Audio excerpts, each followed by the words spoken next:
Então, primeiramente, bom dia a todos.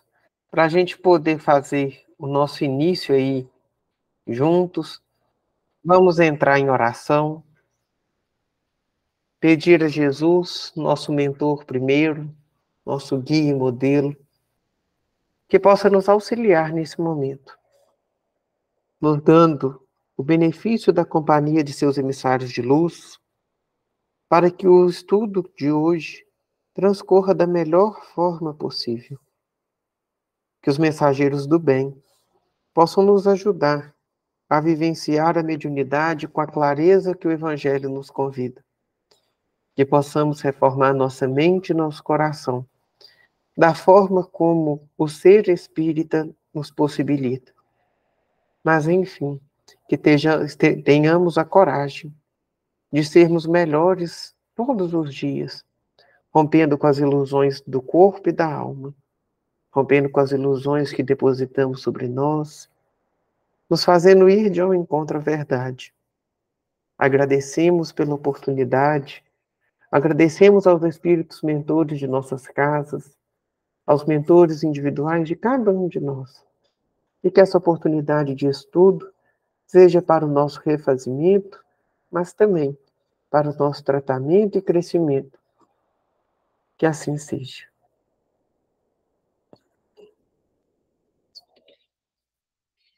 Gente, bom dia, novamente. Bom dia. Vocês vão me falar se vocês estão conseguindo enxergar aí o slide, por favor. Vem cá. Sim, tranquilo.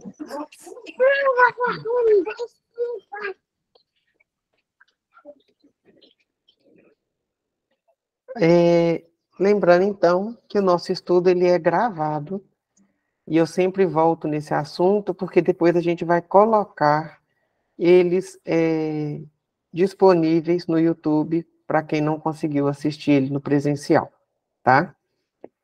Gente, tendo dúvida, por favor, fale. Não é uma palestra o objetivo daqui, é justamente a gente conseguir partilhar um pouquinho da nossa experiência quanto de estudo, mas também uma vivência que nos possibilita trocar ideia, tá? Então, fiquem bem à vontade. Lembrando que, para a maioria de nós, a gente participou nos últimos tempos de uma formação básica sobre mediunidade. A gente falou sobre temas teóricos da mediunidade, né, vamos dizer assim, temas que para a gente foi muito importante, para a gente continuar nesse aprofundamento do conhecimento. Aqui a ideia não é fazer um curso acerca da mediunidade. Aqui é a gente dar continuidade ao estudo. Ah, mas e se eu não participei? Então aí a gente vou mandar lá no grupo alguns materiais sobre mediunidade. Mas o grande passo básico, eu acredito, que seja a leitura e o estudo daquele livrinho azul que a gente fez, que é o Mediunidade, Teoria e Prática, o volume 1. Tá? Por que a espiritualidade pensou nesse modelo agora de grupo de estudo? Porque se a gente já entende como o mecanismo da mediunidade acontece, teoricamente, o grande desafio não é lidar com a mediunidade no âmbito do centro espírita. A grande dificuldade é ser médium quando a reunião acaba. Quando a gente sai da palestra, quando a gente sai de uma tarefa como campanha do quilo, salinha de costura, bazar, o grande desafio é conviver com a mediunidade, sabendo que isso é uma coisa natural e intrínseca a cada um de nós. Por mais que o livro dos médiuns nos esclarece que todos nós somos médiuns, aos médiuns ostensivos a gente vai precisar de dar uma atenção a mais. Então, foi sugerido pela espiritualidade que a gente estudasse capítulo a capítulo deste livro Vivência Mediúnica. E a ideia inicial é a gente fazer esse estudo como um miudinho mesmo, A gente indo parágrafo por parágrafo, comentário por comentário, e hoje a gente vai estudar a apresentação dele. Esse livro, ele é um volume do projeto Manuel Filomeno de Miranda. Esse projeto, ele é desenvolvido lá na Mansão do Caminho e tem por objetivo instruir as casas espíritas sobre as atividades da casa, desde a formação de tarefeiros, como a implantação de novas tarefas. Então, é um manual básico, com uma linguagem simples, mas que não nos deixa de ser profunda. Esse projeto teve seu primeiro volume lançado lá em 93, com o livro Reuniões Mediúnicas. Depois veio para esse que a gente vai estudar, Vivência Mediúnica. Depois tem Terapia pelo Passe, Atendimento Fraterno, Qualidade na Prática Mediúnica, Consciência e Mediunidade, Passes, Aprendendo com os Espíritos e Estudando o Livro dos Médiuns. Qual que é o nosso objetivo do grupo? Só um momento, gente, por favor.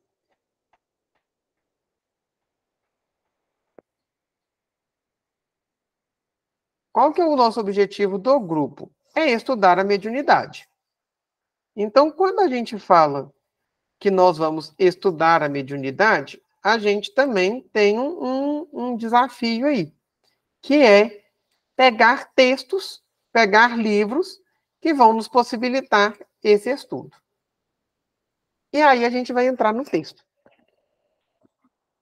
Como que vocês preferem? Que a gente vai lendo e comentando, ou vocês preferem que eu vou só comentando e a leitura vocês fazem posterior? Eu prefiro ler e comentar. Eu também. Então vamos ler e comentar.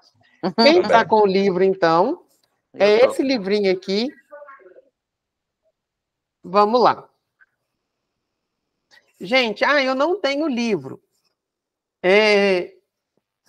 Quem tiver condição, busque tê-lo para a gente conseguir fazer esse estudo aí tranquilamente, tá? Hoje a gente vai estudar, então, a apresentação.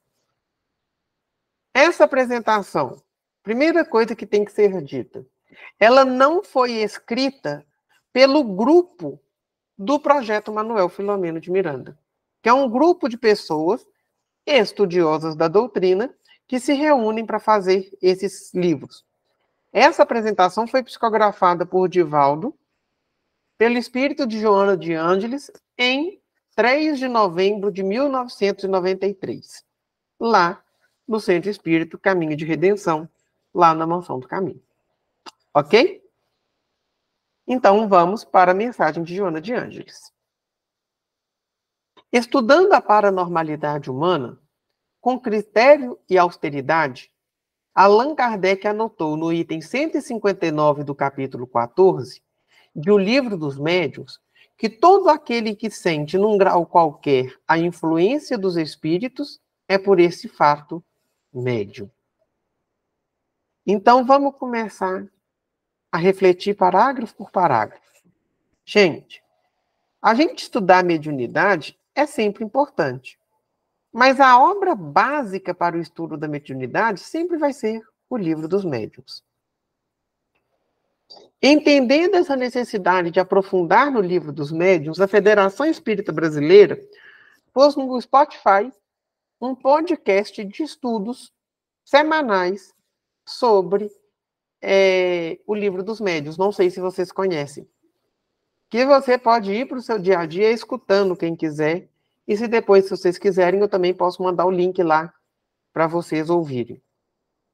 Mas por que isso é importante? Porque é a primeira obra, indiferente do contexto religioso, que codifica para nós o que é a mediunidade, como ela funciona e como se dá esse intercâmbio com o mundo espiritual e como ele influencia a cada um de nós, espíritos encarnados. Todas as obras que vão falar de mediunidade parte do pressuposto que nós conhecemos, ao menos um pouco, esse livro dos médiuns. No primeiro parágrafo que a gente leu, Joana de Ângeles, ela traz para a gente uma necessidade de trazer de forma homogênea a consciência de que mediunidade é uma coisa inerente ao ser humano. Então, se você está encarnado, você é médium.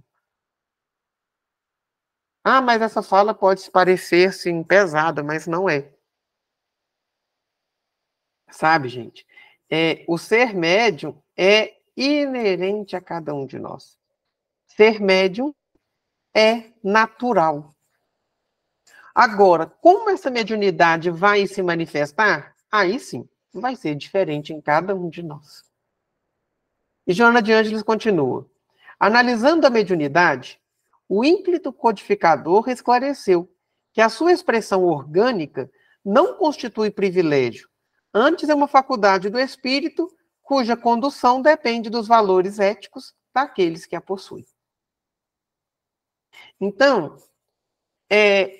fica marcado quando eu fui estudar e preparar o estudo de hoje, que a condução não depende dos fatores éticos do médium. A pessoa, tendo ou não o compromisso evangélico, ela é médium. Então, por que eu falo de uma condução evangélica? Porque a ética que norteia a mediunidade dentro de um contexto espírita é uma ética cristã. Mas o que é ética, afinal? Então, ética é definida como a teoria, o conhecimento ou a ciência do comportamento moral, que busca explicar, compreender, justificar e criticar a moral ou as morais de uma sociedade. A ética é filosófica e científica. Vamos traduzir. A moral, ela está muito ligada, gente, à nossa cultura. Culturalmente, nós temos algumas coisas que a gente aprende com o nosso pai, com a nossa mãe, com os nossos avós. E isso não é questionado, já é tomado como verdade, porque aquilo é o certo dentro daquele contexto. A ética é quem vai nos fazer questionar se aquelas verdades são ou não verdades para nós. Então, por exemplo, há uns anos atrás, a moral justificava, dentro de um contexto de casamento, onde houvesse traição por parte da mulher, o homem ir lá e matá-la, para limpar sua honra. A ética questionou. Hoje se estabelece uma nova moral. Tanto é que a gente vê inúmeras campanhas contra a violência doméstica. Então, a ética do Cristo é também uma ética questionadora, porque a gente vem trazendo uma nova forma de enxergar o mundo, enxergar a nós mesmos e enxergar o contexto mediúnico. Porque a mediunidade, muito antes do Cristo estar aqui encarnado em nosso meio, ela já prevalece nos homens, né? na gente, nós seres humanos. Então, aí já vem a primeira advertência. O compromisso com o desenvolvimento ético tem que ser o compromisso primeiro do médium. Daqui a pouco a gente vai entender por quê. Não é só como um discurso vazio. Tem uma finalidade.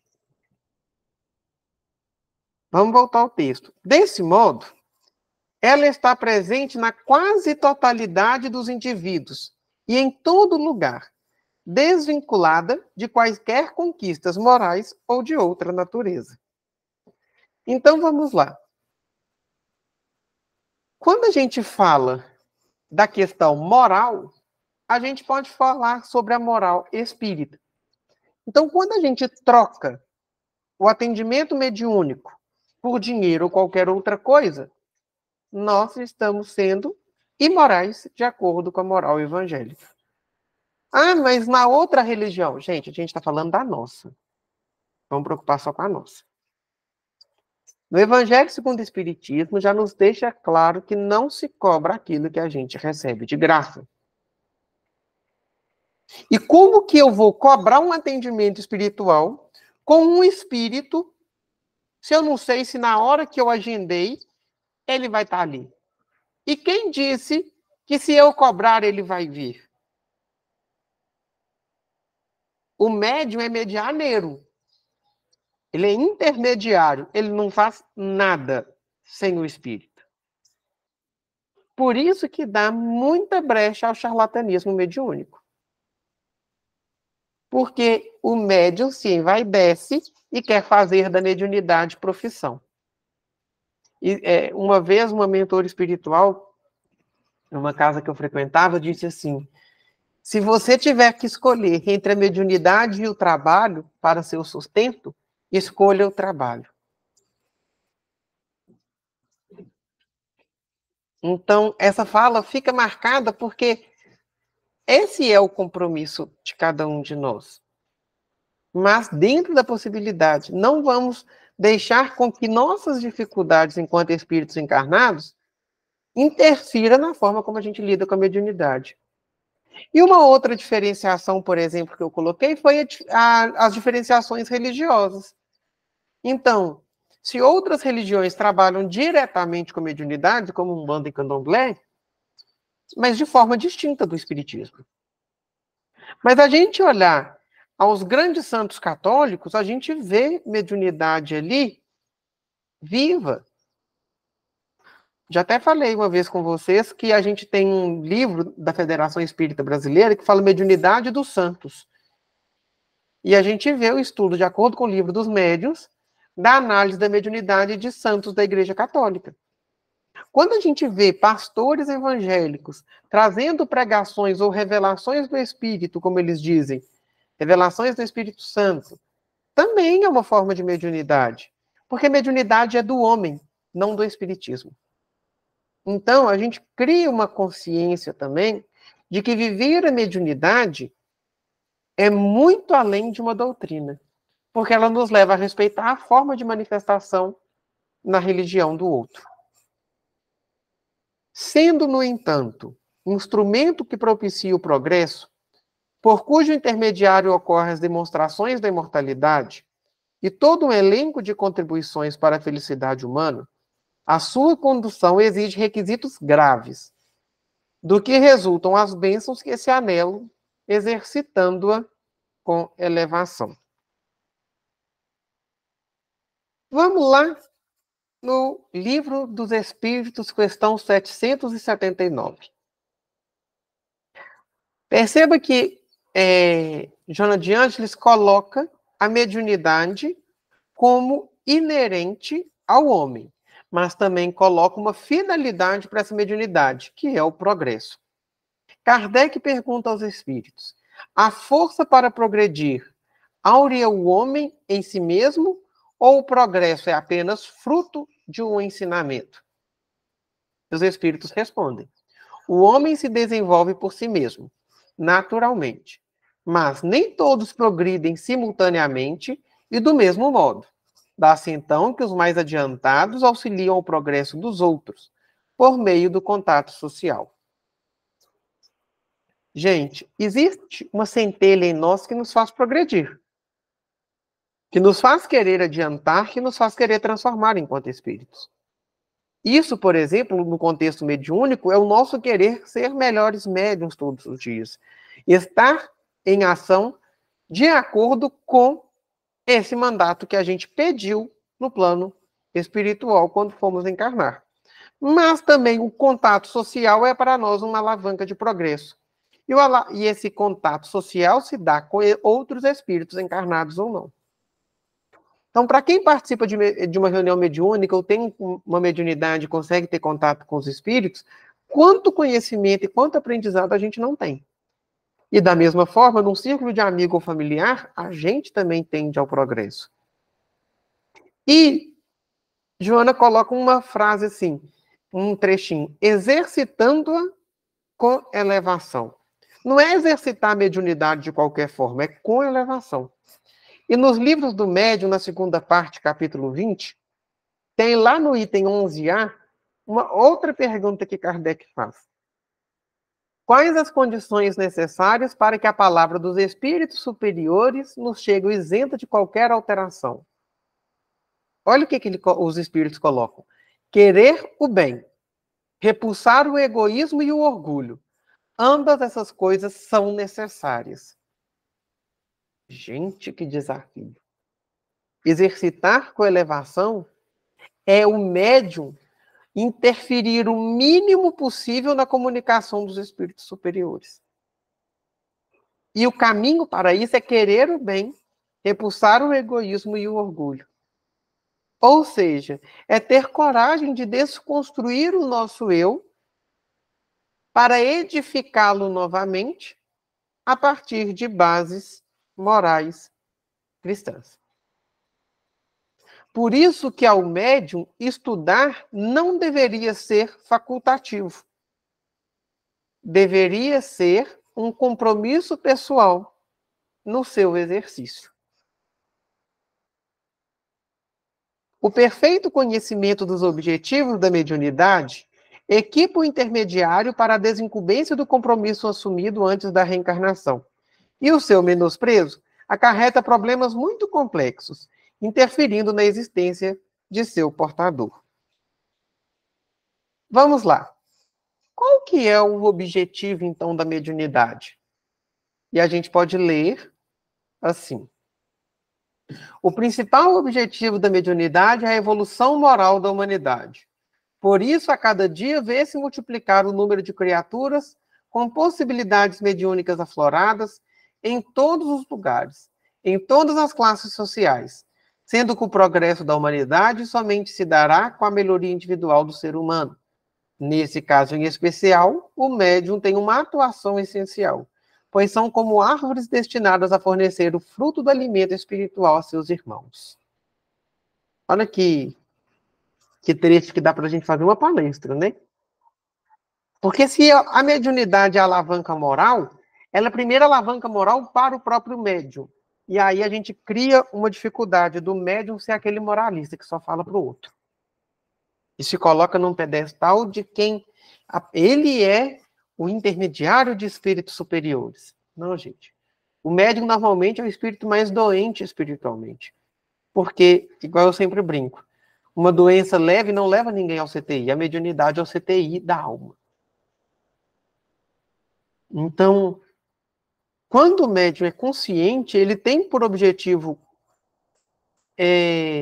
esse desenvolvimento, esse progresso moral de si mesmo e de ser árvore que dá alimento ao outro. Então, ao médium também cabe um compromisso de levar luz ao seu meio. Ele coloca assim sobre o planejamento no compromisso reencarnatório. Perceba que a mediunidade não é dada ao espírito quando vai encarnar. Não, gente. É uma programação. Sobre esse planejamento encarnatório, a gente tem um exemplo no livro Missionários da Luz, lá de André Luiz. Vamos pegar esse trechinho. Segismundo, presentemente, prosseguiu o outro. Voltará ao rio da vida física. A situação o exige e não devemos perder a oportunidade de encaminhá-lo ao necessário resgate. Segundo está informado.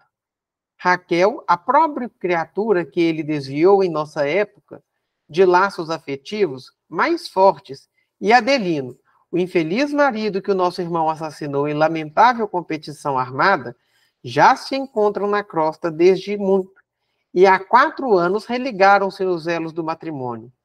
Tudo está preparado a fim de que Segismundo regresse à companhia da vítima e do inimigo do pretérito, no sentido de santificar o coração. Será ele, de conformidade com a permissão dos nossos maiores, o segundo filhinho do casal. Olha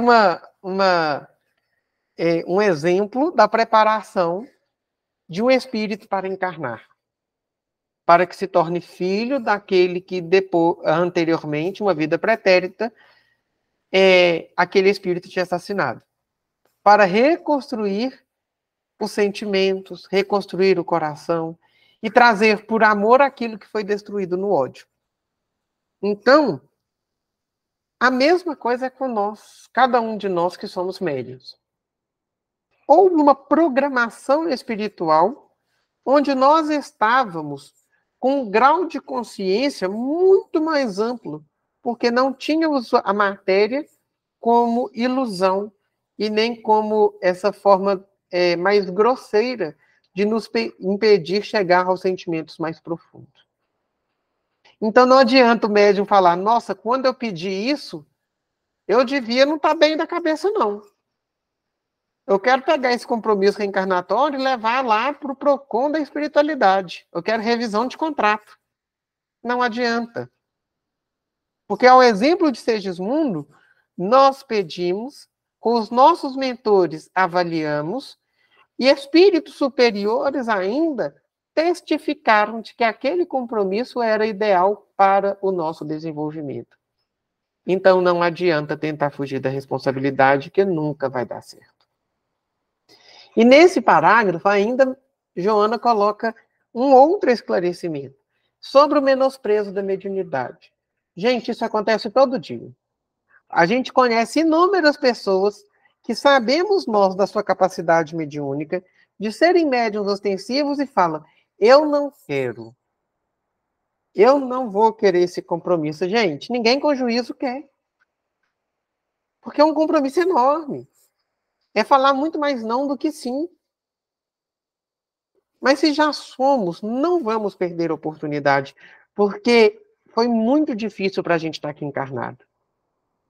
Perder essa oportunidade é postergar o nosso progresso. E mais para frente, no Livro dos Espíritos, se eu não me engano, questão 780, a espiritualidade deixa para a gente assim que o que paralisa o nosso progresso, porque a gente não retroage, é a teimosia. Então vamos deixar de ser espírito rebelde. Se temos um compromisso espiritual, cumpramos de acordo com nossas potencialidades.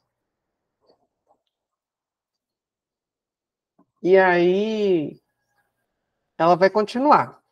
Todo instrumento deixado ao abandono sofre os efeitos do descuido. Qualquer faculdade do corpo, da mente ou da alma, relegada a plano secundário, padece a desorganização, que o tempo, a falta de exercício impõe, gerando atrofia, atraso e desequilíbrio. Gente, vamos lá. Se a gente entende que mediunidade é uma característica inerente ao homem, ela, como qualquer outro atributo do espírito, precisa ser trabalhado. Se nós não somos pessoas que fazemos qualquer atividade física, nós atrofiamos. Nós nos enfraquecemos. Se nós nos alimentamos mal, nós temos a correspondência com esse envenenamento do nosso corpo. Se nós nos cedemos aos vícios, nós temos consequências na nossa saúde emocional. A mesma forma é quando nós menosprezamos a mediunidade. E qual que vai ser, então, a consequência desse menosprezo? No parágrafo 7, ela coloca atrofia, atraso e desequilíbrio. Porque isso acontece no corpo, na mente e na alma. As faculdades são todas iguais. Então, como que a gente atrofia a nossa mediunidade? Com o tempo, a gente vai parando de ter sensibilidade, como na época da latência dessa mediunidade. Mas a gente vai parando à toa? Não, a gente vai parando porque a gente não está honrando o compromisso assumido. Como que isso nos traz algum tipo de atraso? Não no sentido de retrocesso, mas no sentido de paralisação. A gente não está usando o remédio para a enfermidade que temos. Ou seja, a gente está se negando à cura. Como desequilíbrio? Quando a gente tem mediunidades não educadas que tendem aos desarranjos mentais do médium, entrando, por exemplo, em alguns tipos de obsessão que não identificadas nos levam a tratamentos psiquiátricos, por exemplo, que nós não somos contra e temos que recorrer sim quando necessários, mas que são de natureza espiritual. Então, toda doença mental é resquício de mediunidade? Não. E é por isso que ciência e religião não se confrontam, mas trabalham juntas. Precisamos de ter o discernimento que cabe. E ainda sobre isso, no Livro dos Espíritos, na questão 781, eu falei errado, falei 780, Kardec pergunta, tem o homem o poder de paralisar a marcha do progresso? Não, mas tem, às vezes, o de embaraçá-la. O que se deve pensar dos que tentam deter a marcha do progresso e fazer que a humanidade retrograde? Pobres seres que Deus castigará, serão levados ao roldão pela torrente que procuram deter. Vamos pegar um exemplo aqui. A gente fala muito de transição planetária. Quando nós não estivermos em uma condição mais apurada da nossa mediunidade, nós vamos, então, se a gente for, como é que eu te falar, barrando esse progresso, a gente pode sofrer um exílio, indo ser habitantes de outros planetas para que a marcha do progresso na Terra não se prive do seu curso, porque temos nós, espíritos rebeldes, tentando deter o progresso. Então, não é um Deus que castiga, mas é um Deus que é justo. Ele vai nos dar a chance de desenvolver em outro lugar. Por isso que é levado no roldão pela torrente. Porque nós vamos ser levados para outros lugares. A mediunidade não constitui exceção. Médiuns conscientes ou não, foram os santos, os sábios, os artistas, os cientistas, por conseguirem sentir a presença dos espíritos ou do pensamento superior de que se tornaram instrumentos, expressando nas próprias vidas, nas realizações e inventos, a manifestação superior de que se fizeram objeto. Gente, eu acho esse parágrafo aqui importante. Toda manifestação do espírito é mediunidade. Grandes artistas, grandes compositores sempre são inspirados por grandes espíritos. E aí, eu queria trazer aí uma frase, um pedacinho desse parágrafo, que é médiuns conscientes ou não. Porque tem médiuns que não têm consciência da inspiração que está tendo dos espíritos.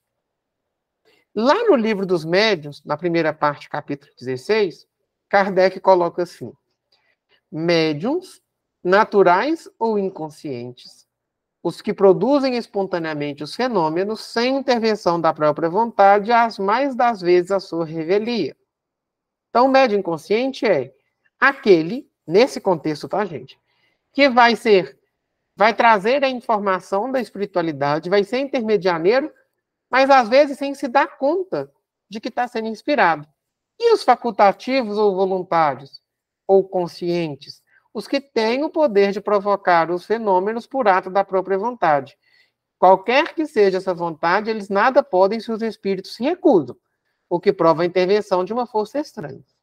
Ou seja, são aqueles que têm consciência de que tem um espírito ali manifestando, trazendo alguma fala, algum esclarecimento. Porém, sem o espírito não tem comunicação mediúnica. De qualquer forma, o médium é sempre um sujeito pacífico. Um sujeito passivo, desculpa, que sofre a influência de um outro para que a manifestação aconteça. Gente, até aqui, dúvida, tá tranquilo, eu tô falando grego, como é que tá? Porque vocês estão tão caladinhos que tá me dando medo. Não, tá ótimo. Tá tranquilo. Tá tranquilo. Prestando atenção. Vamos lá, parágrafo 10. No que tange a conduta espírita, o médium é portador de abençoada instrumentalidade para auto-iluminar-se, promover o progresso da humanidade, desenvolver os valores nobres, consolar e amparar as criaturas atormentadas e sofridas de ambos os planos da vida. Ixi. Gente, Emmanuel, escreve um livrinho que todo espírita tinha que ler na vida. Chama Conduta Espírita. Ele é fininho, ele é pequenininho e ainda é barato para quem quiser comprar. Mas é um livro que ele devia ser, assim, obrigatório. No sentido de, você vai ser tarefeiro? Leia o livro. Você vai fazer qualquer coisa na casa espírita? Quer conhecer o espiritismo? Leia esse livro. E Emmanuel, que esse livro quem escreve é André Luiz, desculpa, mas Emmanuel, no prefácio desse livro, conhece assim, escreve assim: reconhecemos assim que não basta admirar o Cristo e divulgar-lhes os preceitos. É imprescindível acompanhá-lo para que estejamos na bênção da luz. Ou seja, para falar bem, curso de oratória basta. Para seguir o Cristo demanda ação. Viver o Evangelho. Então, não nos contentemos com quem fala bem. Contentemos em quem dá testemunho do que prega. Porque, senão, somos apenas pessoas levadas pela ilusão de um Evangelho e não pela possibilidade de atuar com ele. Porque o compromisso do médium é, olha como que ela coloca, auto-iluminar-se e promover progresso. E aí a gente tem um outro perigo. A gente acha que o médium é só em função do outro. Ele tem que trazer mensagem para o outro, ele tem que consolar o outro. Gente, não somente. É amor próprio e é prudente que o médium seja consolado e seja abraçado pela própria mediunidade e pela mediunidade de outros companheiros espíritas. Então, nos traz um compromisso tanto conosco quanto com o nosso grupo. Porque as pessoas tendem a achar que o médium não tem problema, não precisa de ajuda e ele está sempre bem. Mentira tudo. Médium é uma pessoa como qualquer outra, que também precisa de sustento. Normalmente se requer de um médium um ser superior, um super-homem quase. Não façam isso. E olhe para o médium. Porque ele também precisa se iluminar. Porque se ele fosse pronto, ele era um espírito missionário. E de verdade, médiuns como espíritos missionários, não caiamos na ilusão. São poucos. Nós não somos o Raul Teixeira, nós não somos Chico, nós não somos Divaldo, nós somos um grãozinho de areia. Importante, necessário. Vamos chegar a ser espíritos missionários um dia, na pluralidade das encarnações. Mas o espírito missionário não é a grande maioria dos médiuns.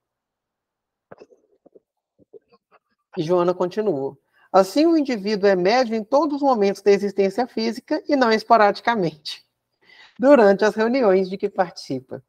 Quem dera, né, gente? Que a gente fosse médium 2 horas por semana. Não tem jeito. Quem assistiu o filme do Divaldo, aquele Mensageiro da Paz, você vê exemplos de mediunidade corriqueira. Ele está andando na rua, tem um espírito conversando com ele. Ele está trabalhando, tem um espírito falando. Ele está na casa da mãe, a avó aparece para ele. Gente, mediunidade não está atrelada a centro espírita. Você não vai dar passividade para uma comunicação psicofônica fora de um contexto de reunião mediúnica. Isso é prudência. Mas falar que você desliga o botãozinho da mediunidade quando sai do centro e volta para o centro, vai lá e liga de novo, é mentira. É ilusão. Então a gente tem que tomar cuidado. Conforme a conduta mental e social, graças aos pensamentos e ações, atrai espíritos com os quais se afina, passando a agasalhar-lhes os sentimentos e as ideias, que exteriorizará, às vezes, sem dar-se conta. Gente, vamos lá. Pensamentos e ações provocam atração de espíritos. Nós temos, para esclarecer isso maravilhosamente bem, o livro Pensamento e Vida, do Emmanuel. Então, se eu quero saber com qual companhia espiritual eu estou andando, basta que eu olhe no espelho e veja como eu sou. Quais os pensamentos corriqueiros passam em minha mente? Quais as ações que habitualmente eu faço? E eu vou saber com quais espíritos eu ando. No livro Mediunidade e Sintonia, Emmanuel escreve assim: mediunidade é a força mental, talento criativo da alma, capacidade de comunicação e de interpretação do espírito, imã do próprio ser. Ele coloca a palavra imã como atração. Mas, ao médium, ele tem que entender que ele tem uma força mental, que vai criar a realidade do seu próprio espírito e da convivência espiritual com o qual ele vai conviver. Que a ele cabe comunicar e interpretar a comunicação. E não só comunicar. Porque senão a gente cai naquela de qualquer espírito passar uma mensagem através de nós. E a gente tem que dar passividade para os irmãos em sofrimentos serem recebidos, acolhidos e encaminhados, tudo bem. Mas as mensagens de orientações têm que ser de espíritos que tenham condição para tal. Então não basta uma mensagem, tem que interpretar. Tem que olhar a finalidade para a qual ela foi escrita. Tem que ver qual o conteúdo que dela nós vamos retirar. Porque sintonia é acordo mútuo. Então não existe obsessão que o médium é vítima, porque ele aceitou, de alguma forma, aquilo. Não tem vítima e não tem algoz. Não tem coitadinho em doutrina espírita. Existe responsabilização dos próprios processos. E aí a gente continua. A vivência mediúnica é, por consequência, capítulo importante no dia a dia de todo aquele em quem a faculdade se manifesta e pretende servir ao programa do bem na restauração ou fundação da sociedade justa e feliz da nova era do espírito imortal. A gente sempre fala desse reino de Deus, que é essa sociedade justa e feliz que a gente está ajudando a criar a partir da transição planetária. Mas quando a gente recorre lá à carta de Paulo aos Romanos, Paulo escreve assim: pois o reino de Deus não é comida e nem bebida, mas justiça, paz e alegria no Espírito Santo. Gente, o compromisso é para que a gente viva essa justiça e essa paz e alegria em plenitude. Então é um compromisso que vale a pena.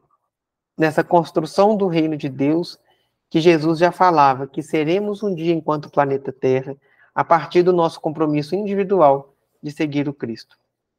E lá no Salmo está escrito: o teu trono, ó Deus, subsiste para todo sempre. Cetro de justiça é o cetro do teu reino. É um cântico de Davi esse salmo, que vai falar que o trono, ou seja, a condução do nosso mundo, da nossa vida, do nosso universo, está na mão de Deus. Mas Deus sempre é justo. E todas as suas ações refletem sua justiça. E o reino a que Jesus se referia posteriormente também é um reino de justiça. Então, nos comprometamos com esse mandato.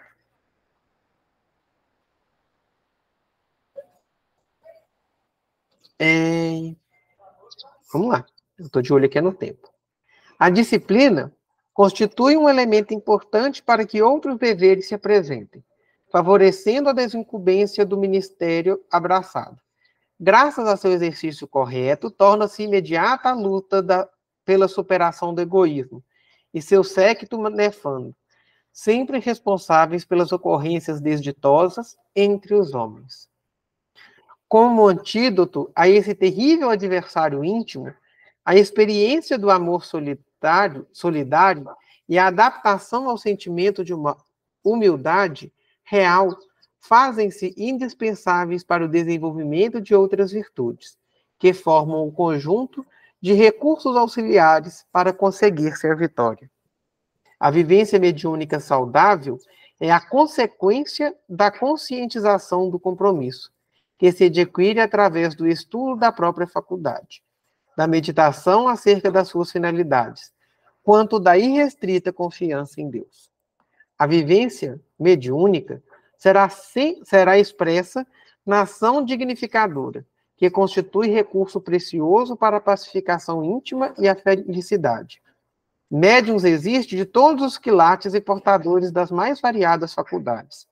Médiuns espíritas, porém, conscientes e responsáveis, são em números menores, que se entregam à vivência integral, objetivando alcançar o mediunato, que é a grande meta que pretende os espíritos missionários no exercício da mediunidade. Então, vamos lá. Aqui eu li uma gama maior de parágrafos. Gente, mediunidade está sempre atrelada à disciplina. Por isso que é conhecido aquela aparição de Emmanuel para Chico, quando ele pede um conselho, ele coloca disciplina, disciplina e disciplina. E ainda no livro Mediunidade e Sintonia, Emmanuel continua falando assim: convençamo-nos de que as legiões de mediunidades, tanto quanto legiões de inteligências, exameiam em toda parte, mas aprimorar umas às outras. Doando-lhes proveito e responsabilidade, exige estudo e trabalho pacientes, para que se lhes efetue educação. Ora, sabemos que educação não aparece sem disciplina, como disciplina não chega até nós sem sacrifício. O sacrifício não é fácil para ninguém. Então, não vamos romantizar mediunidade. Eu tenho muito medo de mediunidade de TikTok, mediunidade de Instagram, porque é romantizar uma coisa que não é daquela forma. Sabe? Então, existe sacrifício para o exercício da mediunidade, é imperioso estudo, educação mediúnica e disciplina. Quando a gente vem romantizar mediunidade, a gente está sendo irresponsável, porque a gente está levando ao outro, que a gente está iludindo a irresponsabilidade desse mandato. E assim, quantos de nós já vimos em nós e nos que nos rodeiam essa irresponsabilidade dar errado? Então, outra coisa é que Joana de Anjos coloca para a gente de um amor que seja solidário e uma humildade que seja real. Isso está muito relativo ao conceito de caridade que o Livro dos Espíritos nos traz na questão 886. Qual o verdadeiro sentido da palavra caridade, como entendia Jesus? Benevolência para com todos, indulgência para com as imperfeições alheias, perdão das ofensas. Gente, ao médium existe esse compromisso, sermos caridosos. Ah, mas todos nós somos médios, então todos nós temos o compromisso de tentarmos ao máximo sermos caridosos. Como? Benevolência para com todos. Sabe aquela pessoa que te irrita, que tem uma prosa ruim? Escuta ela com amor. É benevolência. Sabe aquela pessoa que repete os mesmos erros, os mesmos problemas há 30 anos eu sendo obrigada a conviver? Seja benevolente com ela. Sabe aquela pessoa que te machucou? Busque perdoá-la. Lembrando, perdão não é amnésia. Perdão é perdão. Isso é caridade. Ah, mas eu participo de uma tarefa na casa espírita que distribui cesta básica. Isso é caridade também. Desde que isso seja fruto de um exercício da benevolência para com todos. Senão é assistencialismo. Assistencialismo que tem que fazer é poder público. É a parte de assistência social. Ao centro espírita cabe caridade. Mas eu estou lá no atendimento fraterno. É caridade? É. Se ela enquanto tarefeiro, te possibilita a trabalhar e alimentar a imperfeição com a imperfeição do outro. A indulgência com a imperfeição do outro. Então, se a gente quer rever as nossas atitudes, como espíritas, como pessoa, se somos caridosos ou não, essa questão tem que permear a nossa reflexão. E aí a gente fala de uma questão de formação dos médiuns. Porque ela coloca que existe para nós um compromisso mesmo. Lá no parágrafo 16, ela coloca assim, uma consequência da conscientização do compromisso, que adquire através do estudo da própria faculdade. Então, como que é esse estudo da própria faculdade mediúnica para a gente ser consciente do nosso mandato? Formação doutrinária, formação evangélica, experimentação. Não adianta ir para a experimentação mediúnica se não tem base. Precisamos passar primeiro pela formação doutrinária e evangélica. E isso também é exercício mediúnico. Como que se dá a formação doutrinária evangélica? Aí cada casa vai trabalhar a sua forma orientada pelos espíritos, que são mentores daquela casa. Depois, ela chama atenção para os recurso precioso para a pacificação íntima e a felicidade. Gente, paz interior e felicidade é o objetivo de todo mundo.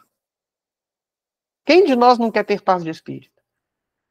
Quem de nós não almeja sermos felizes? Mas isso também cabe o cuidado da saúde mental do médium. Porque ele não convive apenas com as próprias emoções. Ele convive com a emoção que a influência espiritual o toca. E é necessário diferenciar o que é dele e o que é do espírito. O médium que não cuida de sua própria saúde mental está sendo irresponsável com si mesmo e com o grupo que participa. E aqui a gente vai fazer nossa última reflexão. É que existem faculdades mediúnicas, diversas, mas não existem médiuns iguais. Você pode ter médium de efeito físico, psicofônico, poliglota, sensitivo e por aí vai. Mas nenhum médium curador vai ser igual ao outro. Nenhum médium de evidência vai ser igual ao outro. Porque no próximo texto, no Complexidades do Fenômeno Mediúnico, a gente vai ver o que faz um médium ser diferente com o outro, mesmo tendo a mesma faculdade. Tá? Mas a gente tem que entender que as faculdades são múltiplas.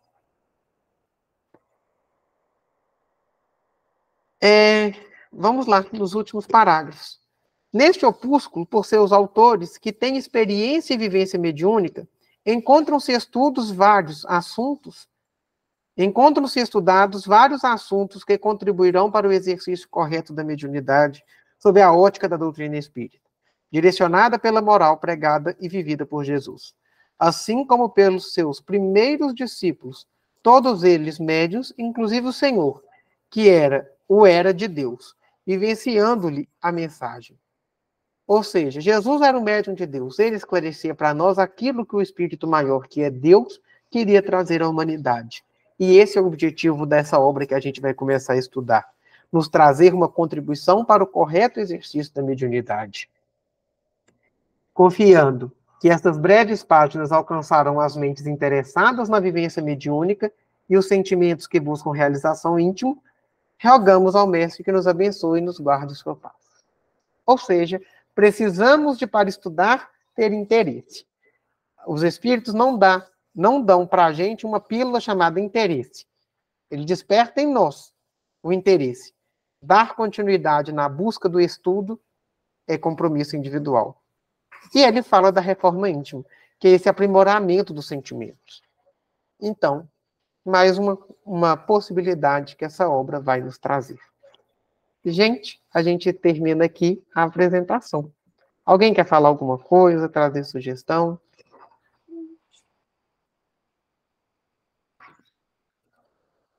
Seu áudio está desligado.